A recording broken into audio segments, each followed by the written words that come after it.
I want to start by thanking Senator Ernst for once again setting up the Government Sunshine Week event and for her commitment, as was just discussed by my colleague from Florida, to ensuring taxpayers know where their money is going. This includes the $150 billion that the U.S. government distributes every year in taxpayer funds for research grants. More transparency will help ensure that research isn't stolen by China and other countries. In 2019, as the then chairman of the Permanent Subcommittee on Investigations, or PSI, I led a bipartisan investigation with then-ranking member Senator Tom Carper into China's theft of U.S. intellectual property and U.S. research at our research institutions and college campuses. As many of you know, China has made no secret of its goal to surpass the United States as the world leader in scientific research. This has become even clearer, by the way, during the COVID-19 pandemic, as China has attempted to get information in the United States to help produce their own vaccines to rival ours. But what most don't know is that China has been using our taxpayer-funded research enterprise here in the United States to accomplish this long-term goal. China uses talent recruitment programs, most notably its 1,000 Talents Plan, to recruit researchers at American universities and research institutions using taxpayer-funded grants to do the same research at shadow labs in China or transfer taxpayer-funded research back to China, research that's been used over the past 2 decades to strengthen China's military and its own economic rise. Along the way, they've been aided by a lack of transparency in our federal grant-making process that has allowed researchers to receive taxpayer funding without disclosing their ties to foreign governments.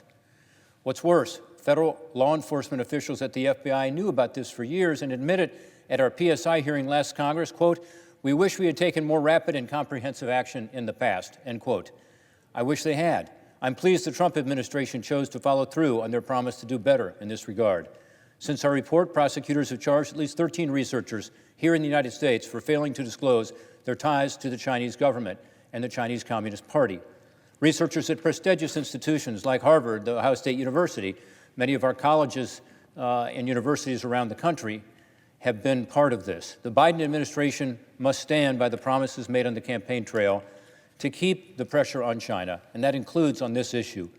We can also help here in Congress by shining a light on the grant-making process and passing laws to help us keep track and protect these important investments in our research. In coming weeks, I'll be reintroducing bipartisan legislation called the Safeguarding American Innovation Act that uses the key findings from our bipartisan PSI investigation and report to protect the research enterprise, in part through more transparency.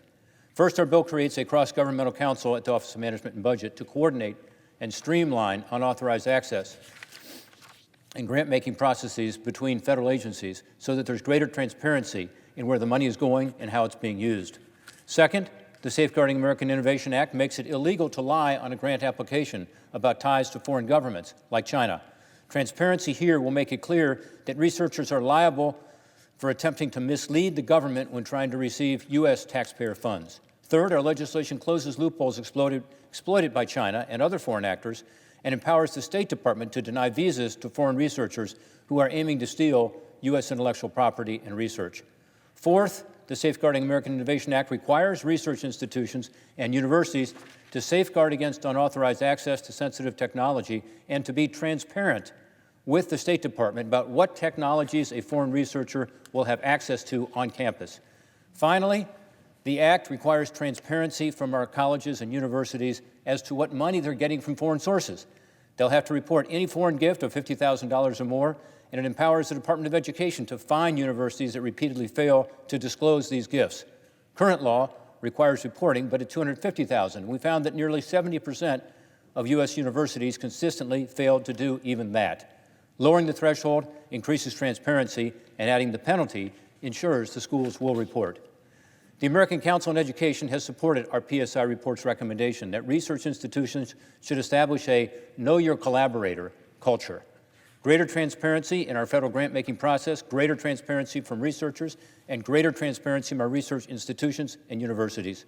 These are the steps we need to take to ensure there's proper accountability in place for the $150 billion that taxpayers entrust with the government for federally funded research every year, while still keeping our fundamental research open and collaborative. The Safeguarding Innovation Act will shine a light on federal grant-making processes and allow us to maintain our world-class lead in innovations while protecting our investments from foreign theft. Again, I want to thank my colleagues, Senator Ernst in particular, for this event today to talk about transparency, and I urge my colleagues to support this important legislation that will provide long overdue transparency in our federally funded research enterprise.